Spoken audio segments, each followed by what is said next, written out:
Easy physics by N के channel पर आप सभी का बहुत बहुत स्वागत है। कक्षा 11 की भौतिक विज्ञान एनसीईआरटी पाठ्यक्रम के चैप्टर नंबर 1 का आज अपन 5वां वीडियो पढ़ने वाले हैं।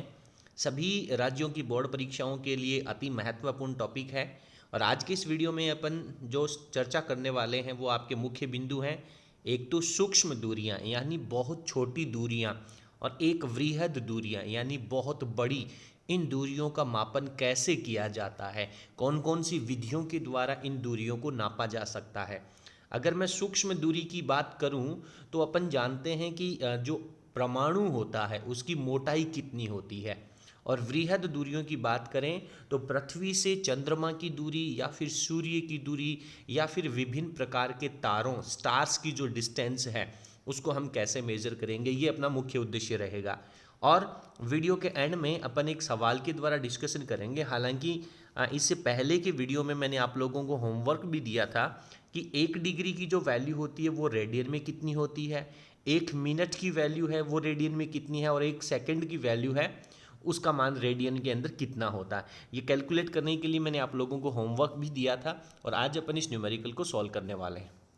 चलिए स्टार्ट करते हैं आज की क्लास। पहला पॉइंट है सूक्ष्म एवं वृहद दूरियों का मापन। इसमें सबसे पहले हम चर्चा करेंगे बहुत छोटी दूरियों के बारे में। चलिए पढ़ते हैं। अत्यंत छोटी दूरियां, कितनी छोटी दूरियां, जैसे अणुओं का व्यास। आप जानते हैं कि कोई अणु है वो कई प्रकार के परमाणुओं से मिलकर के बना होता है, तो इस अणु का व्यास जो है वो अपन किस तरह से नापेंगे। परमाणुओं का आकार, आप जानते हैं कि जितनी भी निर्जीव वस्तुएं होती हैं वो सब परमाणुओं से मिलकर के बनी होती हैं। जिस तरह से सजीव पदार्थों के या सजीव व्यक्तियों के या सजीव जीवों के जो शरीर की सबसे छोटी इकाई होती है इसे हम कोशिका कहते हैं, उसी तरीके से जो निर्जीव वस्तुएं होती हैं उनकी जो सबसे छोटी इकाई है उसे हम परमाणु कहते हैं, जिसे नग्न आँखों के द्वारा देखा नहीं जा सकता। इनको मापने के लिए विशेष तकनीक का उपयोग किया जाता है। इन मापों के लिए वर्नियर कैलिपर्स एक प्रैक्टिकल इंस्ट्रूमेंट होता है। वर्नियर कैलिपर्स किस तरह का दिखाई देता है तथा किस तरह से इसको प्रयोग किया जाता है, इसका एक प्रैक्टिकल वीडियो भी हमने तैयार कर रखा है। उसका लिंक मैं आपको नीचे डिस्क्रिप्शन में डाल दूंगा, उसको आप अच्छी तरह से पढ़ सकते हैं। 11th क्लास की फिजिक्स में ये एक बहुत महत्वपूर्ण इंस्ट्रूमेंट है और प्रैक्टिकल भी है। कक्षा 11 में आप इसका प्रैक्टिकल भी पढ़ेंगे। इसके बाद में जितने भी आपके कॉम्पिटिटिव एग्जाम्स होते हैं और स्पेशली नीट वगैरह के जो कॉम्पिटिशन एग्जाम हैं आजकल उनके अंदर भी प्रैक्टिकल से संबंधित कुछ महत्वपूर्ण प्रश्न पूछे जाते हैं। तो उसके लिए आप लोगों को इनका केवल थ्योरेटिकल ज्ञान आवश्यक जरूरी नहीं है, सफिशिएंट नहीं है, पर्याप्त नहीं है। इसके लिए आपको इनका प्रैक्टिकल नॉलेज होना भी बहुत ज़रूरी है। तो एक अपन वर्नियर कैलिपर्स के बारे में पढ़ेंगे और एक पेच मापी जिसे हम इंग्लिश में स्क्रू गेज कहते हैं, इसके बारे में अपन यहाँ पे अध्ययन करने वाले हैं। आदि का उपयोग नहीं किया जा सकता। वर्नियर कैलिपर्स के द्वारा और पेच मापी के द्वारा आप जैसे किसी रिफिल की मोटाई है, किसी आलपिन की मोटाई है या फिर किसी बेलनाकार पदार्थ का व्यास है, ये सब हम ज्ञात कर सकते हैं। लेकिन अणुओं का और परमाणुओं का जो आकार है वो वर्नियर कैलिपर्स और पेच मापी के द्वारा ज्ञात नहीं किया जा सकता। प्रकाशिक सूक्ष्मदर्शी की भी कुछ सीमाएं हैं। एक इंस्ट्रूमेंट होता है प्रकाशिक सूक्ष्मदर्शी जिसके द्वारा बहुत छोटी वस्तुओं का मोटाई, उनके आकार के बारे में जानना जाता है, लेकिन इसकी भी कुछ सीमाएं हैं। इसके द्वारा भी आप इन परमाणुओं के आकार और इन छोटी दूरियों का जो मापन है वो नहीं कर सकते। चलिए आगे पढ़ते हैं। प्रकाशिक सूक्ष्मदर्शी जो होता है उसके द्वारा आप 4000 एंगस्ट्रॉम से लेकर के 7000 एंगस्ट्रॉम, आप जानते हैं कि 1 एंगस्ट्रॉम की जो वैल्यू होती है वो आपकी 10 की पावर -10 मीटर होती है। क्लियर है? ये लंबाई को मापने का एक मात्रक है, एक संकेत है। 1 एंगस्ट्रॉम का मतलब होता है 10 की पावर -10। यदि 2 एंगस्ट्रॉम है तो आप इसको 2 से मल्टीप्लाई कर दीजिए, 5 एंगस्ट्रॉम है तो 5 से मल्टीप्लाई कर दीजिए, लेकिन एंगस्ट्रॉम को हटाने का मतलब 10 की पावर -10 लगेगा। ठीक है, तो 4000 एंगस्ट्रॉम से लेकर के 7000 एंगस्ट्रॉम तरंग दैर्ध्य वाले दृश्य प्रकाश का उपयोग करते हैं। ठीक है, इसलिए प्रकाशिक सूक्ष्मदर्शी केवल 10⁻⁻6 मीटर की कोटि के आकार वाले कणों को ही नाप सकता है। जिन पदार्थों का आकार है वो 10⁻⁻6। सर आपने अभी तो एंगस्ट्रोम बताया था, एंगस्ट्रोम बताया था, लेकिन अगर आप उसको 7000 से मल्टीप्लाई करेंगे तो ये 4 अंक हैं, यानी आप इसको 10⁻4 के तुल्य लिख सकते हैं। तो यहाँ पे जो शेष वैल्यू रहेगी वो आपकी 10⁻6 मीटर ही रहने वाली है। इससे कम आकार वाले कणों को विभेदित नहीं किया जा सकता, यानी जो प्रकाशिक सूक्ष्मदर्शी है उसके द्वारा भी आप परमाणुओं और अणुओं के आकार के बारे में पता नहीं कर सकते। इलेक्ट्रॉन सूक्ष्मदर्शी में प्रकाश पुंज के स्थान पर इलेक्ट्रॉन पुंज का उपयोग किया जाता है। देखिए, सूक्ष्मदर्शी जो होता है उसमें एक और तरह का सूक्ष्मदर्शी भी होता है जिसे हम इलेक्ट्रॉन सूक्ष्मदर्शी कहते हैं। इस सूक्ष्मदर्शी के अंदर क्या होता है, इलेक्ट्रॉनों का उपयोग किया जाता है, और इलेक्ट्रॉन जो है वो जिस तरह से बंदूक के अंदर से गोलियां निकलती हैं उसी तरह से इस सूक्ष्मदर्शी के अंदर इलेक्ट्रॉन उत्पन्न करने वाला एक पार्टिकल, एक इंस्ट्रूमेंट लगा होता है और उस इलेक्ट्रॉन पुंज का उपयोग किया जाता है। पुंज का मतलब होता है इलेक्ट्रॉनों की बौछार करना। आगे पढ़ते हैं कि जो अपना इलेक्ट्रॉन सूक्ष्मदर्शी होता है उससे पदार्थ के अणुओं और परमाणुओं का विभेदन कर सकते हैं। तो यहाँ पे 1 नंबर का बहुत छोटा और महत्वपूर्ण प्रश्न आता है कि परमाणु के आकार और अणुओं के आकार का विभेदन करने वाला जो इंस्ट्रूमेंट है वो कौन सा हो सकता है। क्या वर्नियर कैलिपर्स हो सकता है, क्या स्क्रू गेज हो सकता है, क्या प्रकाश सूक्ष्मदर्शी हो सकता है, या फिर इलेक्ट्रॉन सूक्ष्मदर्शी। तो आप मेरे हिसाब से मेरी बात को समझ गए होंगे कि यहाँ से किस तरह का प्रश्न है वो आपसे परीक्षा में पूछा जा सकता है। आजकल सुरंगन सूक्ष्मदर्शी बनाए गए हैं जिनकी विभेदन सीमा और भी कम होती है, यानी कि ये जो इलेक्ट्रॉन सूक्ष्मदर्शी है इससे भी अगर और ज़्यादा छोटी वस्तुओं को देखना है तो इसके लिए सुरंगन सूक्ष्मदर्शी बनाए गए हैं जिसे टनलिंग माइक्रोस्कोप कहते हैं। इलेक्ट्रॉन सूक्ष्मदर्शी और सुरंगन सूक्ष्मदर्शी के अतिरिक्त छोटी दूरियां नापने की अप्रत्यक्ष विधि निम्न है। तो ये तो प्रैक्टिकल इंस्ट्रूमेंट हो गए। इन दोनों प्रैक्टिकल इंस्ट्रूमेंट के द्वारा आप परमाणु और अणुओं का आकार नाप सकते हैं। तो यहाँ से तो केवल यही एक प्रश्न बनता है कि इन दोनों सूक्ष्मदर्शियों के जो नाम हैं वो आप लोगों को याद होने चाहिए। इसके बाद में इन छोटी दूरियों को मापन करने के लिए और महत्वपूर्ण मेथड, विधि दी गई है जिसे कहते हैं आणविक व्यास का निर्धारण, डिटर्मिनेशन ऑफ मॉलिक्यूलर साइज। ठीक है, मॉलिक्यूलर साइज यह है ओलिक अम्ल यानी ओलिक एसिड के अणुओं का व्यास मापने की व्यवहारिक विधि है।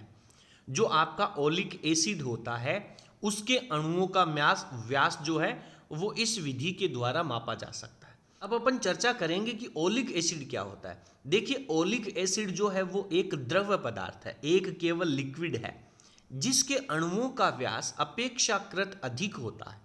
इसके जो अणु हैं इनका जो आकार है, व्यास का मतलब क्या है, ये एक अणु है तो इसकी जो मोटाई है जिसे हम इस व्यास कहते हैं, तो ये जो व्यास है वो अपेक्षाकृत बाकी के द्रव्यों की तुलना में अधिक होता है। इस विधि में जल के ऊपर ओलिक अम्ल की सबसे पतली फिल्म बनाई जाती है। आप लोगों ने देखा होगा कि यदि आपके पास एक बाल्टी में या किसी बर्तन के अंदर पानी भरा हुआ है, ठीक है, समझने का प्रयास करें, और उस पानी के ऊपर जब आप एक तेल की बूंद डालेंगे तो आप देखते हैं कि वो जो तेल की बूंद है वो एक पतली परत के रूप में इसके ऊपर फैल जाती है। तो उसी तरीके से यहाँ पे बताया गया है कि जल के ऊपर जब आप ओलिक अम्ल डालेंगे तो वो एक पतली फिल्म बना लेगा। और अब आप मेरी बात को समझने का प्रयास करें कि ये जो मान लीजिए आपके पास यहाँ पे पानी का बर्तन है और इसमें जब आप ओलिक एसिड डालेंगे तो ये मान लीजिए कुछ इस तरह से एक पतली फिल्म बनाता है, एक पतली सी परत बनाता है। तो एक्चुअल में ये जो पतली परत है इसके जो सभी अणु हैं वो केवल एक एक अणु के रूप में वितरित हो जाते हैं, यानी एक एक अणु जो है वो इस तरीके से फैल जाता है, यानी एक के ऊपर दूसरा अणु नहीं आएगा। मेरी बात समझ में आ रही है। और अगर अब आप इस परत की मोटाई नाप लेंगे तो वो मोटाई किसकी मोटाई आ जाएगी? अणुओं की मोटाई आ जाएगी। जैसे आप फर्श के ऊपर गेहूं के दानों को एकदम बराबर फैला दीजिए और फिर आप उस परत की मोटाई नापेंगे तो वो गेहूं के दाने का व्यास आ जाएगा। तो उसी तरीके से जब जल के ऊपर ये ओलिक अम्ल की पतली फिल्म बनाई जाएगी तो फिर आगे क्या कहता है कि फिल्म की जो मोटाई है वो आणविक व्यास के बराबर मानी जाती है। समझ में आ गया होगा?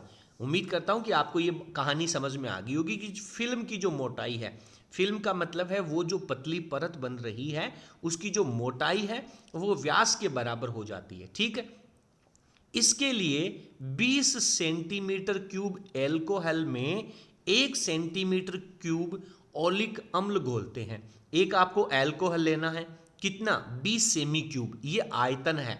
20 सेंटीमीटर क्यूब का एक एल्कोहल लेना है और उसके अंदर 1 सेंटीमीटर क्यूब आपको ओलिक अम्ल डाल देना है। ऐसा किस लिए? ऐसा करने से ओलिक अम्ल की जो सांद्रता है वो कम हो जाएगी। ठीक है, इसके बाद में आगे कहता है पुनः इस घोल का 1 सेंटीमीटर क्यूब आयतन लेना। देखिए, पहले आपको एक बर्तन लेना है, इस बर्तन में आपको 20 सेंटीमीटर क्यूब जो है वो आपको एल्कोहल डाल देना है। इस एल्कोहल के अंदर आप 1 सेंटीमीटर क्यूब थोड़ा सा ओलिक अम्ल डाल देंगे और अब आप इसको अच्छी तरह से मिश्रण बना लेंगे। ठीक है, तो यहां पे क्या है? 20 सेंटीमीटर क्यूब का एल्कोहल है और 1 सेंटीमीटर क्यूब ओलिक अम्ल है। अब आपको क्या करना है? तो कितने सेंटीमीटर क्यूब आयतन हो गया बेटा इसका? 20 सेंटीमीटर तो एल्कोहल है, 1 सेंटीमीटर क्यूब ओलिक अम्ल है, तो 21 सेंटीमीटर क्यूब हो गया। तो उसमें से आपको 1 सेंटीमीटर क्यूब आयतन निकाल लेना है।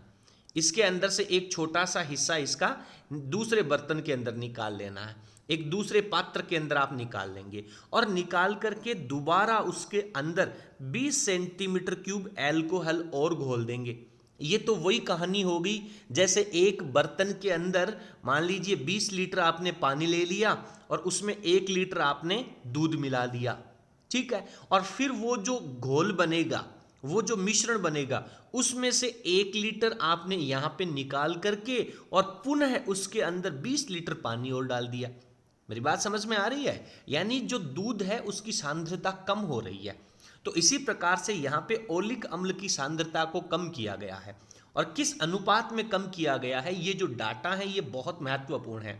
20 सेंटीमीटर क्यूब एल्कोहल लेना है, उसमें 1 सेंटीमीटर क्यूब ओलिक अम्ल घोलना है और घोलने के बाद में पुनः उसके अंदर 1 सेंटीमीटर क्यूब का आयतन निकाल लेना है और उसके अंदर पुनः 20 सेंटीमीटर क्यूब का एल्कोहल घोल देना है। तो इस प्रकार से घोल की सांद्रता कितनी हो जाएगी? घोल की सांद्रता का मतलब है कि उस घोल के अंदर ओलिक अम्ल की मात्रा कितनी हो जाएगी। 20 सेंटीमीटर क्यूब एक बार, 20 सेंटीमीटर क्यूब एक बार, तो 1/20 × 20 यानी 1/400 सेंटीमीटर क्यूब ओलिक अम्ल हो जाएगा। किसमें? एल्कोहल के अंदर। अब इस घोल की कुछ बूंदें ले लेनी है। अब इस घोल में से आपको क्या कर लेना है? केवल कुछ बूंदें ले लेनी है, क्योंकि ओलिक अम्ल जो होता है ना उसकी सांद्रता बहुत तेज होती है। तो इसकी कुछ बूंदें लेकर के एक समतल और चौड़ी ट्रेक्स में भरे जल के ऊपर डाल देते हैं। जैसे कोई परात है या फिर आपकी कोई थाली है, प्लेट है, बहुत बड़े बड़े पदार्थ के अंदर, जैसे बाल्टी वगैरह में नहीं, आपको फैला करके इस तरह का कोई बर्तन होना चाहिए। उसके अंदर 1-2 बूंदें आपको इस घोल की डाल देनी है।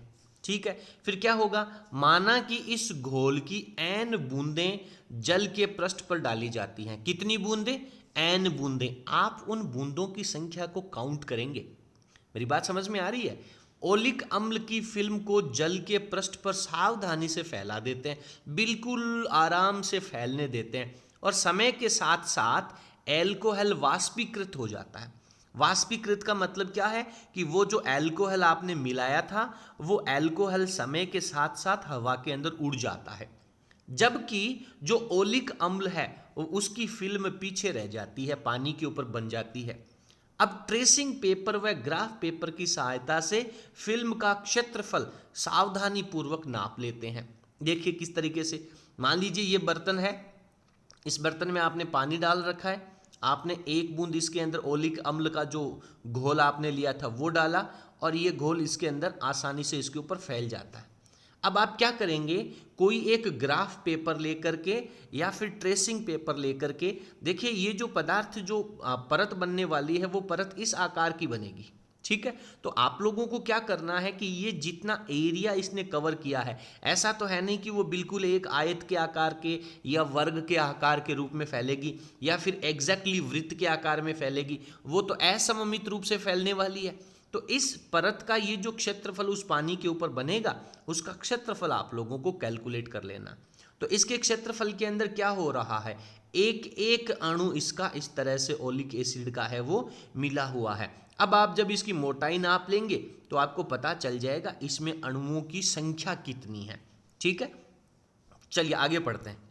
माना प्रत्येक बूंद का आयतन 20 सेंटीमीटर क्यूब है, एक बूंद का, और आपने कितनी बूंदें डाली थी, n बूंदें डाली थी, तो टोटल आयतन कितना हो जाएगा, एक बूंद के आयतन को बूंदों की संख्या से गुणा कर देंगे तो nv सेमी क्यूब हो जाएगा, ठीक है। और अब उसके अंदर मात्रा कितनी थी, ये तो पूरे आपने बूंद किसकी डाली है, उस घोल की, और उस घोल के अंदर जो ओलिक अम्ल की सांद्रता है वो तो 1/400 सेंटीमीटर क्यूब है। तो घोल में ओलिक अम्ल की मात्रा कितनी हो जाएगी, एक बूंद का आयतन V, उसको आपने बूंदों की संख्या से गुणा कर दिया और उसके अंदर आपके पास एल्कोहल भी है और ओलिक अम्ल भी है, लेकिन ओलिक अम्ल कितना है, तो 1/400 सेमी क्यूब, ये आपके पास ओलिक अम्ल का आयतन आ जाएगा। यदि पतली फिल्म की मोटाई T है और फिल्म का पृष्ठीय क्षेत्रफल A है, वो जो फिल्म बन रही है इस प्रकार से उसकी मोटाई आपने नाप ली कितनी है, T है, और इसका क्षेत्रफल एरिया नाप लिया आपने A है, तो इसका आयतन कितना हो जाएगा, क्षेत्रफल इंटू मोटाई तो होता है आयतन, आप जानते हैं क्षेत्रफल इंटू मोटाई क्या होता है, आयतन होता है। ये समीकरण नंबर 2। तो समीकरण नंबर 1 भी आयतन बता रही है, समीकरण नंबर 2 भी आयतन बता रही है, दोनों इक्वेशन एक दूसरे के बराबर हो जाएंगी। तो समीकरण नंबर 1 और 2 को आप जब एक दूसरे के बराबर करेंगे तो AT बराबर NV इंटू 1/400 हो जाएगा। आपको तो मोटाई निकालनी थी, तो मोटाई निकालने के लिए इस एरिया को क्या करेंगे, आप डिवाइड में भेज देंगे, बट्टा में आ जाएगा। तो NV/400 into A centimetre, this is the मोटाई, दिस इज द थिकनेस। वो जो पतली फिल्म बनी थी, जो अणुओं की एक परत बन रही है, उसकी मोटाई आपके पास आ जाती है। और ये मोटाई एक्चुअल में क्या है, ये मोटाई इन अणुओं का व्यास है, ठीक है। तो ये फॉर्मूला आप लोगों को अच्छी तरह से तैयार होना चाहिए, यहां से कॉम्पिटिटिव एग्जाम्स के अंदर न्यूमेरिकल पूछे जा सकते हैं। आपके 11वीं कक्षा की परीक्षा के अंदर हालांकि इतना महत्वपूर्ण नहीं है, लेकिन यदि आप प्रतियोगी परीक्षाओं की तैयारी कर रहे हैं तो ये फॉर्मूला आप लोगों के लिए बेहद महत्वपूर्ण है। फिर आगे कह रहा है, यदि यह माने कि फिल्म की मोटाई केवल एक आणविक व्यास है तो समीकरण नंबर 3 फिल्म की मोटाई ज्ञात हो जाती है। अगर आप मान लें कि केवल एक ही अणु जो है वो उस परत के अंदर फैला हुआ है, तो ये जो मोटाई है वो वास्तव में उन अणुओं का व्यास है, ठीक है। तो उम्मीद करता हूं कि पहला जो मेथड है वो आप लोगों को अच्छी तरह से समझ में आ गया होगा। अब अपन बात करते हैं एग्जाम्पल की। देखिए फिजिक्स में जब आप टॉपिक पढ़ते हैं तो उस टॉपिक के बाद में उसके न्यूमेरिकल आप लोगों को अच्छी तरह से समझ में आने चाहिए। यदि न्यूमेरिकल आप करने में सफल हो जाते हैं तो मान करके चलिए कि आपका फिजिक्स है वो स्ट्रांग हो जाएगी। एग्जाम्पल कह रहा है कि यदि किसी नाभिक का आमाप, आमाप का मतलब है आकार, जो वास्तव में 10⁻⁻15 मीटर से 10⁻⁻14 मीटर के परिसर में है, नाभिक का आकार। आप जानते हैं कि सर ये परमाणु है, परमाणु के अंदर एक बहुत छोटा सा केंद्रीय भाग होता है जिसमें प्रोटॉन और न्यूट्रॉन रहते हैं और इसे हम नाभिक कहते हैं। और नाभिक की जो मोटाई होती है वो 10⁻⁻15 से 10⁻⁻14 मीटर की होती है। इसको बढ़ा कर के एक तीक्ष्ण पिन की नोक, आप जानते हैं कि एक तीखी पिन की नोक है ये, और इस पिन की नोक की मोटाई कितनी है, 10⁻⁵ मीटर से 10⁻⁴ मीटर परास के बराबर कर दिया जाता है। अगर इस नाभिक का आकार जो है वो इस पिन के बराबर कर दिया जाए तो परमाणुओं का लगभग आमाप क्या हो जाएगा। मेरी बात को ध्यान से सुनना, दो चीजें मैं आप लोगों को बताता हूं। ये परमाणु है, परमाणु का जो आकार होता है वो 10 की पावर -10 मीटर की कोटि का होता है, और इसकी तुलना में इसका जो सेंट्रल पार्ट है जिसे हम नाभिक कहते हैं उसका आकार 10 की पावर -15 मीटर का होता है। यदि आप इस नाभिक का आकार बढ़ाएंगे, ठीक है, इस नाभिक का आकार यदि आप बढ़ाएंगे तो बेटा इसके चारों तरफ जो परमाणु है उसका आकार भी तो बढ़ेगा। बात समझ में आ रही है? यदि आप इस नाभिक का आकार बड़ा करेंगे तो इस परमाणु का आकार भी तो बढ़ेगा। तो यही बात कहना चाह रहा है कि भाई वास्तव में नाभिक की जो आकार है वो -15 मीटर से -14 मीटर है, और उसको आप बढ़ा करके 10 की पावर -5 मीटर तक ले आते हो। तो कितना बढ़ा दिया बेटा? 10 की पावर -15 था जिसको आपने बढ़ा करके 10 की पावर -5 कर दिया, यानी आपने 10 की पावर -15 को 10 की पावर 10 से गुणा कर दिया, ठीक है ना। 10 की पावर -15 को 10 की पावर -10 से गुणा करेंगे तब जाकर के 10 की पावर -5 आएगा। तो जब नाभिक के आकार को 10 की पावर 10 से गुणा किया है तो इस परमाणु के आकार को भी 10 की पावर 10 से गुणा करना पड़ेगा, और इसको जब आप 10 की पावर 10 से गुणा करेंगे तो 10 की पावर -10 और 10 की पावर +10 गुणा होकर के क्या बन जाएगा? 1 मीटर बन जाएगा। तो बहुत सिंपल सी कहानी है। बेसिकली ये टॉपिक आपको समझ में आना चाहिए। अगर ये टॉपिक समझ में आ जाता है तो अब आप इसका रिजल्ट लिखने में बिल्कुल भी परेशानी आपको नहीं होने वाली है।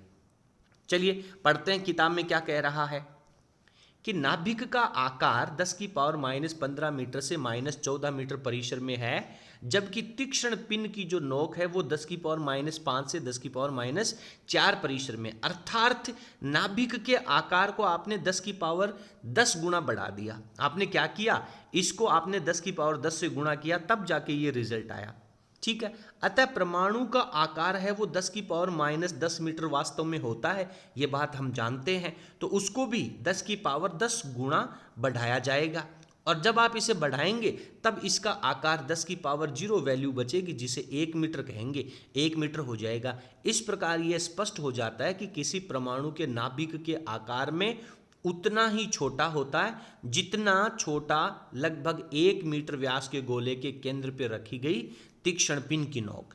यानी आपको एक फील करवाने वाली बात है कि अगर आप 1 मीटर त्रिज्या का गोला बना लें, आप सोच के चलिए 1 मीटर त्रिज्या का गोला कितना बड़ा होता है, 1 मीटर व्यास का गोला कितना बड़ा होता है।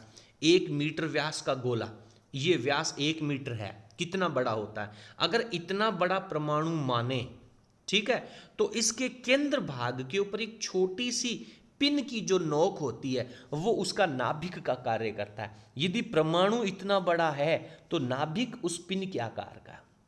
मैं आपको बताऊं कि इसकी तुलना आप ऐसे भी कर सकते हो। यदि परमाणु जो है उस परमाणु को आप एक फुटबॉल के ग्राउंड का स्टेडियम मान लें, फुटबॉल के ग्राउंड का स्टेडियम, किसको मान लें? परमाणु को। तो उस फुटबॉल के ग्राउंड के अंदर एक छोटा सा मच्छर जो उड़ रहा है, मान लीजिए कि इस ग्राउंड के बीचों बीच एक मच्छर उड़ रहा है, तो वो मच्छर उसके नाभिक का आकार हो जाएगा, और वो जो फुटबॉल का ग्राउंड है वो आपके पास परमाणु का आकार हो जाएगा। तो इस तरह से यहाँ पे यह बात समझाने का प्रयास किया गया है कि नाभिक जो होता है वो परमाणु की तुलना में बहुत छोटा होता है। अब अपना अगला टॉपिक आता है वृहद दूरियों का मापन, बहुत बड़ी दूरियों का मापन।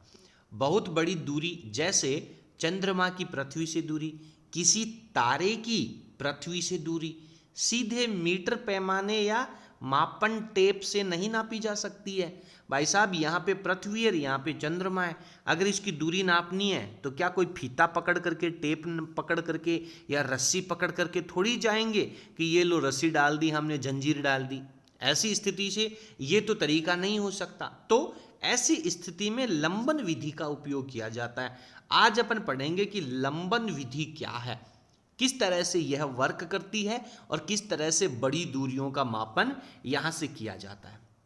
देखिए, लंबन विधि का अर्थ है यदि हम एक वस्तु जैसे पेन है उसको अपने सामने रखें तथा बारी बारी से अपनी बाईं और दाईं आंख बंद करके इसे देखें।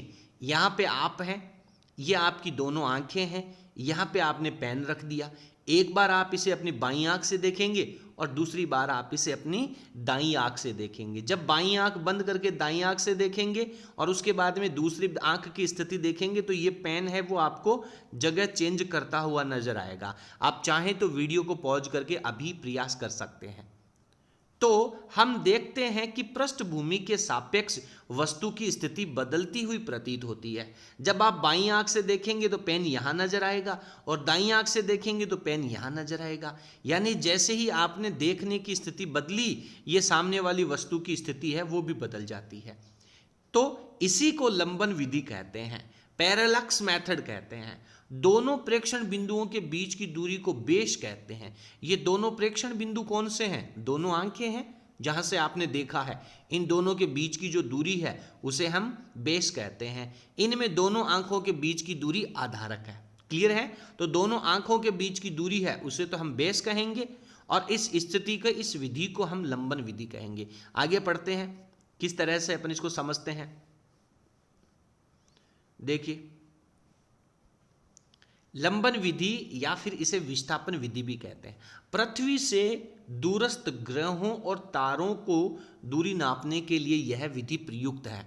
पृथ्वी से बहुत ज्यादा दूरी के ऊपर जो ग्रह और तारे हैं उनको नापना है। तो क्या करना, देखिए, ये मान लीजिए पृथ्वी के ऊपर एक पॉइंट ए है। यहां से आपने इस पी पॉइंट को देखा और फिर आपने दूसरे बिंदु पे गए पृथ्वी के ऊपर कुछ दूरी बी पर और वहां से आपने उसी पॉइंट को देखा।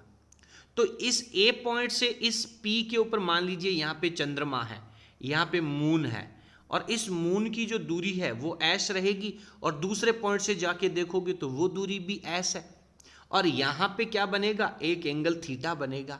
तो सर हमें यहाँ पे एक स्थिति नजर आ रही है कि ये जो बी है ये हमें एक चाप के आकार की आकृति नजर आ रही है और जिसमें ये वस्तु है, ये जो चंद्रमा है वो उसके केंद्र पे है। तो सर यहाँ से जरूर हमें कोण का फॉर्मूला लगा देना चाहिए। सरल कोण का फॉर्मूला क्या होता है बेटा? सर चाप बटा त्रिज्या होता है।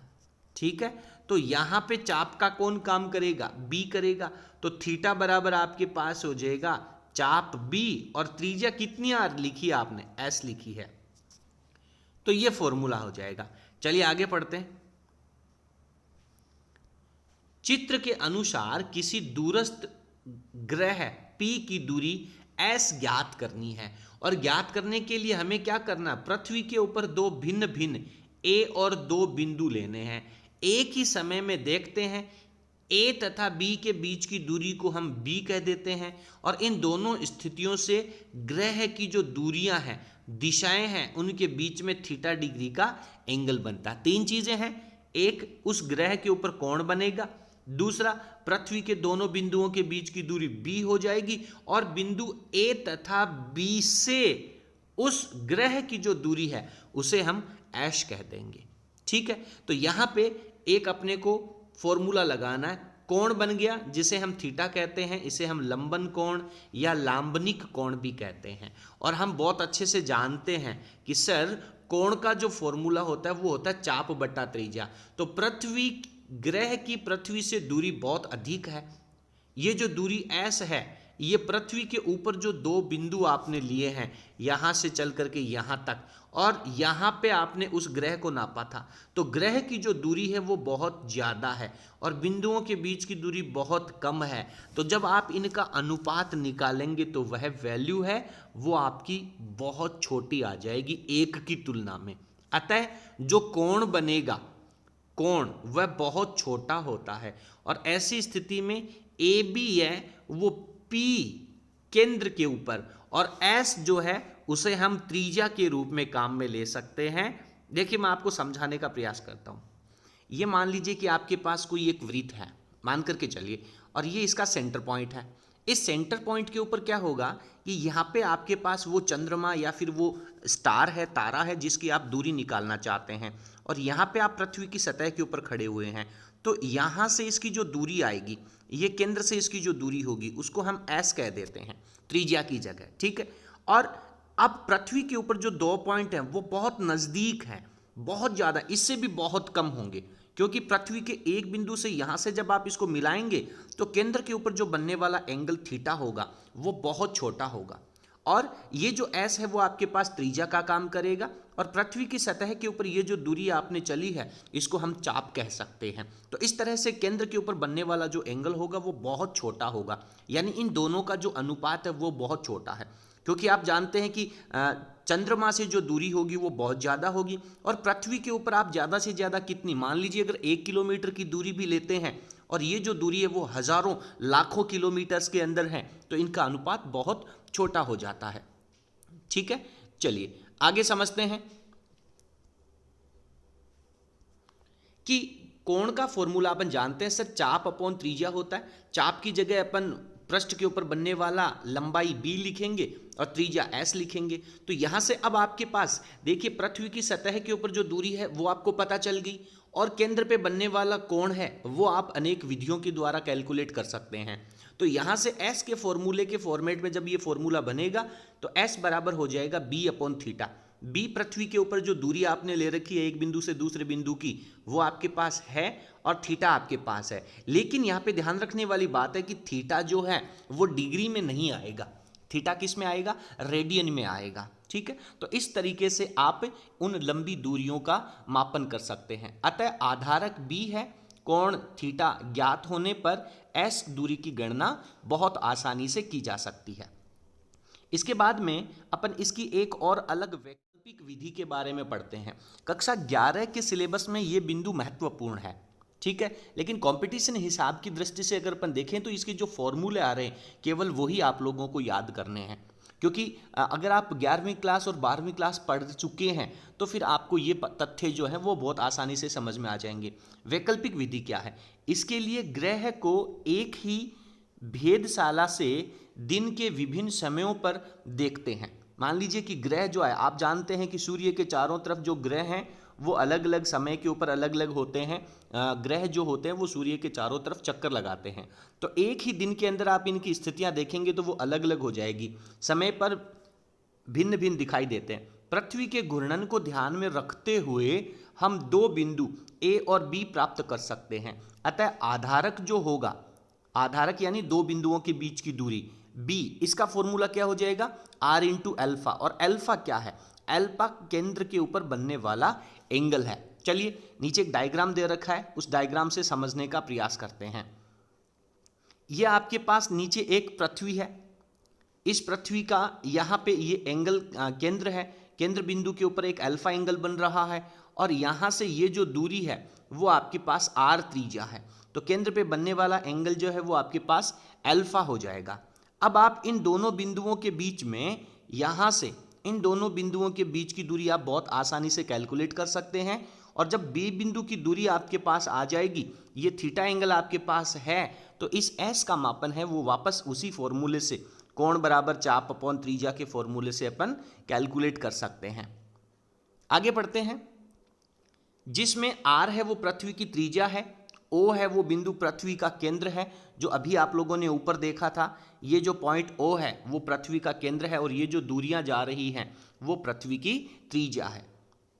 अल्फा जो है वो पृथ्वी के केंद्र बिंदु ओ के ऊपर ए बी द्वारा बनने वाला कोण है। ए बी क्या है, ए बी पृथ्वी की सरफेस के ऊपर जो दो पॉइंट आपने लिए हैं जो कि एक चाप का कार्य कर रहे हैं, उनके बीच की दूरी है, यानी चाप की लंबाई है। यदि दो प्रेक्षणों के बीच समय अंतराल टी हो, यानी पहले आप ए पॉइंट पर हैं उसके बाद में आप बी पॉइंट पर हैं, तो ए पॉइंट से बी पॉइंट के बीच की जो स्थिति है उसके लिए आपको टी समय यदि लगता है, तथा पृथ्वी अपनी एक्स के सापेक्ष घूर्णन काल टी बराबर 24 घंटे होता है। आप जानते हैं पृथ्वी का घूर्णन काल कितना होता है, 24 घंटे होता है, यानी पृथ्वी का अगर ये वाला पॉइंट यहाँ पर है तो ये अपने एक्स के ऊपर घूम करके 24 घंटे में वापस प्रारंभिक स्थिति में आ जाएगी। तो इसके द्वारा आप इसका जो एंगल टी है ये आपने कैलकुलेट कर रखा है, और इसका कोणीय वेग आप आसानी से यहाँ से निकाल सकते हैं। अब कक्षा 11 के स्टूडेंट हैं उनको कोणीय वेग समझने में थोड़ी सी दिक्कत हो सकती है, लेकिन कक्षा 12 के स्टूडेंट हैं वो आसानी से इसे समझ सकते हैं, क्योंकि पृथ्वी का ये जो एंगल है, ये जो पॉइंट है, वो जब केंद्र के ऊपर पूरा चक्कर लगा करके आएगा तो कितने डिग्री का एंगल बनाएगा सर, 360 डिग्री का कोण बनेगा। और 360 डिग्री के कोण को आप रेडियन के फॉर्मेट में क्या लिखेंगे, 2 पाई लिखेंगे, ठीक है। और वेग का फॉर्मूला क्या होता है, विस्थापन बटा समय। यहाँ पे कोणीय वेग है तो कोणीय विस्थापन मतलब प्रारंभिक स्थिति से अंतिम स्थिति के बीच में कितना एंगल बना, 360 डिग्री का 2 पाई एंगल बनेगा। तो ये 2 पाई आपने कोणीय विस्थापन लिख दिया, और एक चक्कर पूरा करने में लिया गया समय आप जानते हैं 24 घंटे होता है। तो 2 पाई अपॉन टी जब लिखेंगे तो ये आपके पास कोणीय वेग आ जाएगा। और अभी आपके पास है एंगल कितना है, केंद्र पे बनने वाला एंगल अल्फा है, और समय कितना लग रहा है, टी लग रहा है। तो इस फॉर्मूले के द्वारा आप यहाँ से अल्फा की वैल्यू कैलकुलेट कर सकते हैं। ये जो स्मॉल टी है वो इसके मल्टीप्लाई में चला जाएगा, तो alpha is equals to 2 pi T upon capital T आ जाएगा।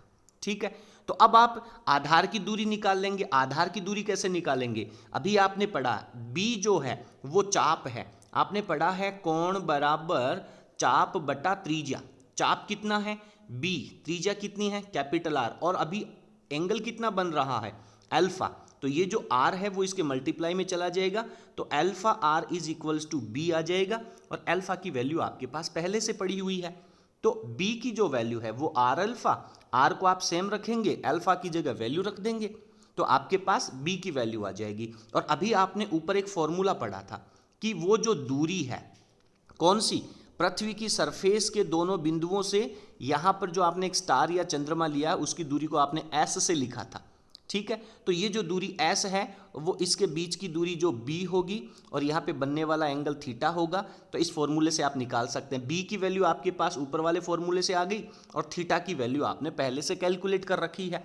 तो इस तरीके से आप इस दूरी का मापन आसानी से कर सकते हैं। यहाँ पे लिखा है अतः ग्रह की दूरी एस ज्ञात की जा सकती है। एस के निर्धारण के पश्चात इसी विधि द्वारा ग्रह का आकार अथवा उसका कोणीय व्यास आदि का निर्धारण भी किया जा सकता है। यानी आप चंद्रमा की जो त्रिज्या है या अलग अलग ग्रहों की जो त्रिज्या है उसको भी आप आसानी से माप सकते हैं। अगला पॉइंट आता है आकाशीय पिंड का आकार ज्ञात करना। आकाशीय पिंड के आकार ज्ञात करने का मतलब क्या है कि मान लीजिए यहाँ पर आपके पास चंद्रमा है और यहाँ पे आपके पास पृथ्वी है। ठीक है, तो आप क्या करेंगे, आप यहाँ से एक पॉइंट लेंगे और एक पॉइंट से एक बार आप इस तरफ देखेंगे और दूसरी बार आप इस तरफ देखेंगे, तो यहाँ पे आपके पास अब ये जो ट्राइंगल बन रहा है, इस ट्राइंगल में आपके पास एंगल यहाँ बनेगा और आधारक ये बनेगा और ये इसकी दूरी एस हो जाएगी। तो आप जब इस बी का मापन कर सकेंगे, अगर आप इस b की वैल्यू कैलकुलेट कर लेंगे तो वो ही इस वस्तु का आकार हो जाएगा। इसी पूरे तथ्य को अपन आसानी से समझते हैं। लंबन विधि द्वारा किसी ग्रह का आकार अथवा कोणीय व्यास, इन दोनों का निर्धारण अपन कर सकते हैं। उदाहरण के लिए मान लीजिए कि चंद्रमा के व्यास का निर्धारण किया जा सकता है। कैसे, पृथ्वी तल पर ओ प्रेक्षण बिंदु है। अभी आपने कहा कि मान लीजिए यहाँ पे आपके पास पृथ्वी है और इस पृथ्वी के ऊपर कोई एक प्रेक्षण बिंदु ले लीजिए। ठीक है, यदि चंद्रमा को दूरदर्शी द्वारा देखा जाए तब इसका प्रतिबिंब एक वृत्तीय चक्ति की भांति बनता है। जब आप यहाँ से चंद्रमा को देखेंगे तो यहाँ पर चंद्रमा आप लोगों को एक चक्ति की भांति नजर आ जाएगी। ठीक है, व्यास के विपरीत सिरे ए और बी पर अंतरित कोण अल्फा को माप लेते हैं। तो ये जो व्यास, इसका जो व्यास होगा, इसके व्यास यानी पॉइंट ए और पॉइंट बी, इन दोनों पॉइंट्स को जब आप इस प्रेक्षण बिंदु से मिलाएंगे तो यहाँ पे एक एंगल बनेगा, थीटा कह लीजिए। तो इस एंगल थीटा को अपन, या अल्फा, इस एंगल को आप अल्फा भी कह सकते हैं, थीटा भी कह सकते हैं, उसका अपन मापन कर लेते हैं। और इस पॉइंट को हमने ए ओ कह दिया। तो ए ओ बी, इन दोनों के बीच में बनने वाला जो एंगल होगा, अल्फा कह दीजिए, थीटा कह दीजिए, उसको अपन मापन कर लेंगे और इसे हम कह देंगे इसका कोणीय व्यास, यानी इसके व्यास के द्वारा पृथ्वी की सतह पे बनने वाला एंगल हो जाएगा, जिसे हम कोणीय व्यास कह देंगे। ठीक है, तो एंगल AOB जो है वो अल्फा होगा, जो चंद्रमा का कोणीय व्यास कहलाता है। यदि पृथ्वी से चंद्रमा की दूरी S है, S दूरी आपके पास पहले से ज्ञात है, तो AB की वैल्यू क्या हो जाएगी, वापस वही फॉर्मूला लगना है। यह आपके पास AB है जो कि अब चाप की भांति कार्य कर रहा है। यहाँ पे पृथ्वी के सरफेस के ऊपर जो बिंदु O के ऊपर एंगल बन रहा था अल्फा, वो आपने ज्ञात कर रखा है और चंद्रमा से दूरी आपके पास पहले से है। तो यहाँ पे कोण का फॉर्मूला क्या हो जाएगा, कोण बराबर चाप AB अपॉन त्रिज्या S। आपको AB निकालना है तो S जो है वो यहाँ से इसके मल्टीप्लाई में आ जाएगा, तो इसकी AB की जो वैल्यू है वो आपकी S अल्फा आ जाएगी। ठीक है, तो यहां पे कह रहा है कि मध्य की दूरी, पृथ्वी से चंद्रमा के बीच की दूरी एस यदि आपको पता है तो ए बी जो कि उस चंद्रमा का व्यास है वो एस अल्फा हो जाएगा। यदि अल्फा रेडियन में और एस को मीटर में अगर मान लिया जाए तो जो ए बी है जिसे हम चंद्रमा का व्यास कहेंगे वो एस अल्फा अपन बहुत आसानी से कैलकुलेट कर सकते हैं। ठीक है, चलिए आगे इसको दोबारा डायग्राम बना करके उसी डायग्राम के द्वारा इसे समझाने का प्रयास किया है। यहाँ पे चंद्रमा ले रखा है, ये इसका व्यास पॉइंट ए और बी है और ए बी के बीच की दूरी जो है उसे आप डी से कह रहे हो। उसके बाद में पहले अपन डायग्राम पढ़ लेते हैं। यहाँ पे आपके पास ये पृथ्वी है, पृथ्वी की सरफेस के ऊपर आपने कोई पॉइंट ओ ले रखा है।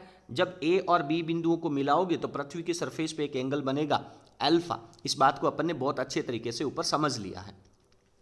तो एस तथा अल्फा ज्ञात होने की स्थिति में चंद्रमा का व्यास जो है उसे आसानी से कैलकुलेट किया जा सकता है। क्लियर है, यानी कुल मिलाकर के इसके अंदर केवल एक ही फॉर्मूला कोण बराबर चाप बटा त्रिज्या का फॉर्मूला ही काम में आना है। ठीक है, इसके बाद में एक सबसे महत्वपूर्ण एग्जाम्पल अपन पढ़ने का प्रयास कर रहे हैं। पिछले वीडियो में मैंने आप लोगों को होमवर्क के रूप में भी इस कार्य को दिया था, कुछ बच्चों ने उसे सॉल्व भी किया है, कमेंट्स भी लिखे हैं, आपकी कैलकुलेशन बहुत सही है। अब अपन इसको पढ़ते हैं। 1 डिग्री और 1 आर्क मिनट। आर्क मिनट क्या है? समय का ही मात्रक है और आपको ये पढ़ना चाहिए कि 1 डिग्री के बराबर में 60 मिनट होते हैं। उसके बाद में 1 आर्क सेकंड, यानी 1 आर्क मिनट के बराबर में 60 आर्क सेकंड होते हैं। सेकंड को ऊपर डबल डॉट के द्वारा शो किया जाता है। तो 1 डिग्री के बराबर में कितने हो जाएंगे? 60 मिनट हो जाएंगे। और 60 मिनट के बाद में 1 मिनट में 60 सेकंड होते हैं, तो इसको आप 60 से और गुणा कर दीजिए तो ये वैल्यू आ जाएगी 3600 आर्क सेकंड। यानी 1 घंटे में जितने सेकंड होते हैं उतने ही 1 डिग्री में आर्क सेकंड होते हैं। आगे बढ़ते हैं कि मान को रेडियन में ज्ञात करना है। 360 डिग्री है, उसको हम 2 पाई के फॉर्मेट में, क्योंकि आप जानते हैं पाई का मतलब होता है 180 डिग्री, तो 360 का मतलब कितना हो जाएगा? 2 पाई हो जाएगा। 1 डिग्री में 60 मिनट होते हैं, 1 मिनट में 60 सेकंड होते हैं, आर्क सेकंड होते हैं। इनको आपको कैलकुलेट करना है। ठीक है, आगे चलते हैं। शुरुआत अपन यहां से करते हैं बहुत आसानी से।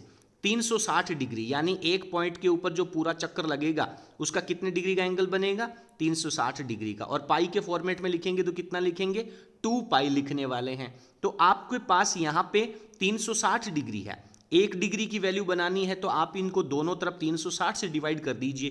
तो ये 360 से डिवाइड होगा तो 1 डिग्री हो जाएगा और इधर आपके पास 2 पाई अपॉन 360 रेडियन आ जाएगा। ठीक है, तो 1 डिग्री का मान 2 से आप काट दीजिए तो ये हो जाएगा पाई अपॉन 180 रेडियन। पाई का मान कितना होता है? पाई का मान होता है सर 3.14। बट्टा में कितना लिखा है?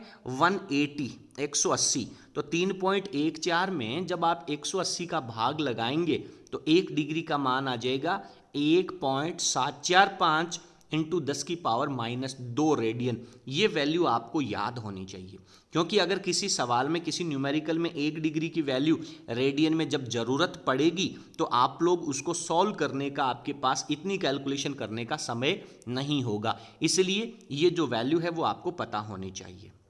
याद कर लेना, 5-10 बार जब आप इसे लिखोगे, लिख लिख करके याद करोगे तो बढ़िया होगा। और मैं तो कहना चाहूँगा कि आप पूरी कैलकुलेशन को बार बार सॉल्व करो। फिर 1 डिग्री की वैल्यू हमारे पास आ गई। बढ़िया सर, 1 डिग्री को हम लिखते हैं 60 आर्क मिनट और 1 डिग्री की वैल्यू रेडियन में हमारे पास पहले से पड़ी हुई है। तो अब आप ये जो 1 डिग्री की वैल्यू है वो किसके बराबर होगी? 60 मिनट के बराबर होगी। तो आप जब इस 60 के अंदर पूरा ये वैल्यू बराबर हो जाएगी, आप दोनों तरफ 60 से डिवाइड कर दो। तो 60 से डिवाइड करोगे तो ये क्या बन जाएगा? 1 आर्क मिनट बन जाएगा।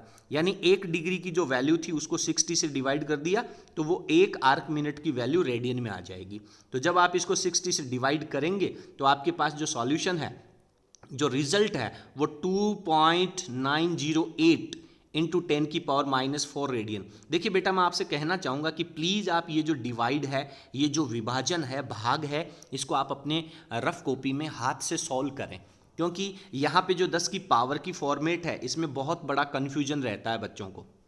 ठीक है, आप इसे सॉल्व करेंगे तो इजीली समझ में आ जाएगा। अगर आपको किसी तरह की इसकी कैलकुलेशन में प्रॉब्लम आ रही है तो आप मेरे को कमेंट सेक्शन में लिख दीजिएगा। इसके सॉल्यूशन के ऊपर में मैं आपको वीडियो उपलब्ध करवा दूंगा। फिर 1 आर्क मिनट की वैल्यू आपके पास आ गई। 1 आर्क मिनट होता है वो 60 आर्क सेकंड के बराबर होता है, यानी 1 आर्क मिनट की वैल्यू आपके पास ये जो थी, इसको आपने राउंड फिगर में लिख दिया, यहाँ पे राउंड फिगर में लगभग के अंदर। और राउंड फिगर कैसे कैलकुलेट किया जाता है वो भी इस चैप्टर के अंतिम पोर्शन में जब अपन पहुंचेंगे तो इसका जो राउंड फिगर करना है वो भी अपन सीख लेंगे। तो 1 आर्क मिनट की वैल्यू आ गई। 1 आर्क मिनट के अंदर 60 सेकंड होते हैं, जब आप उसकी वैल्यू को 60 से डिवाइड करेंगे तो आपके पास 1 आर्क सेकंड की वैल्यू आ जाएगी। ठीक है, तो 1 आर्क सेकंड के फॉर्मेट में ये वैल्यू आ जाएगी। 60 से डिवाइड किया तो आपका रिजल्ट आ जाएगा 4.847 10⁻⁻6 रेडियन। ठीक है, इसको अप्रोक्सीमेट फॉर्मेट के अंदर 4.85 10⁻⁻6 रेडियन भी कहा जाता है।